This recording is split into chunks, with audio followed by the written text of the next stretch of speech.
Ay, probinsya. Ayan. Ang aking mama ay nagsasangag.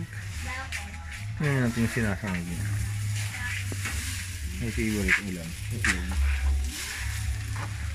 Ayan, ang nagpataba sa akin dito sa probinsya. Sinangag.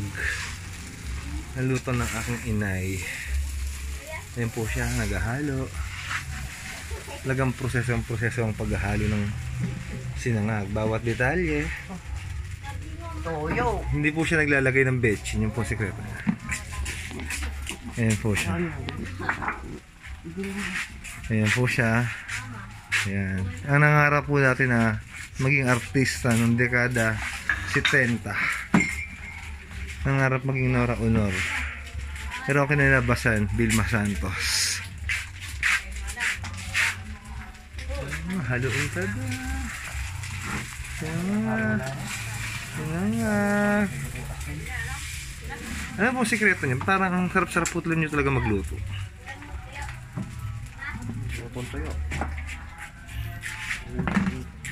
Ayan po siya, mahihain po siya sa camera.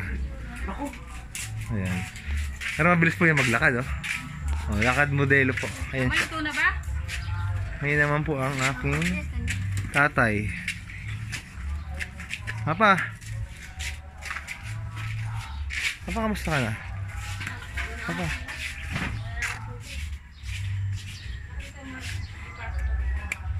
Ayun. Ha?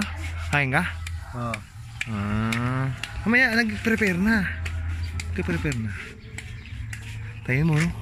Makain ka na? Oo. Ulam. Hotdog. Yan pong paligid ng bahay. Sarap talaga dito sa probinsya. Alam nyo yung... Yun lang po ang medyo sad. May basura po dun. Pero tapon din yan. Ayan. So yan po yung paligid ng bahay. Yan yung manok. Talaga sa province, ano? Yan ulit ang aking mama.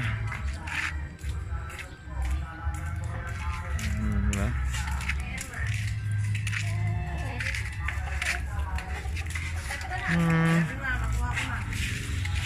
Tapos ito naman po, yan, mga ilang-ilang. Siyempre, ako, kamusta po kayo? Yan si mama, may kausap siya. Sino kaya kausap niya? Naglalakad si mama. Tapos yan po yung tanim po namin na gumamela. Ganda, no? Oh, fresh na fresh yung bulaklak, oh. Ganda, oh. Fresh. Tapos meron din kami dito isang bulaklak din na kulay dilaw. Ayan, dilaw. Pero syempre, ayan, meron pa dito violet naman, ganda, oh. Collection po ng ano, gin. Ayan, ang bulaklak. Tapos kakain na si Papa.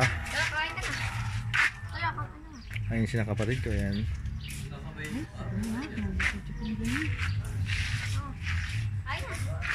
Ayaw.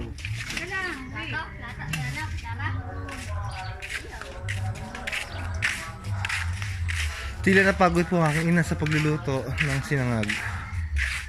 Ayan po siya, napagod. Mama, napagod ka ba? Mama, may tanong ako sa'yo. Mas tutuloy si Pungko. Wait lang, may tanong ako sa'yo. Totoo ba na anak mo talaga si Skimpertus, yung kapitbahay natin? Kasi napapabalita talaga na anak mo daw yun. Sino ba ama nun? Ayan, oh. Ayan po, live po na sumisinga. Kita-kita niya po aking ina. Ay, tagpunas po sa damit niya. Actually, 2 linggo na po siyang dinaliligo. Dahil po nung umalis ako at bumalik ako, yan pa rin po yung suot niya. Kaya nag-emote po siya. Parang artista, oh. Mga pa si Laura Tolentino. Ayan po siya. Nagpahinga po siya kasi napagod po siya. Tapos ayun po yung tatay ko. Kaya kumakain na po siya. Yan lang po. Yan na po ang ganda ng aming probinsya, Nueva Ecija. Ayan, syempre. Salamat po. Hanggang sa muli po.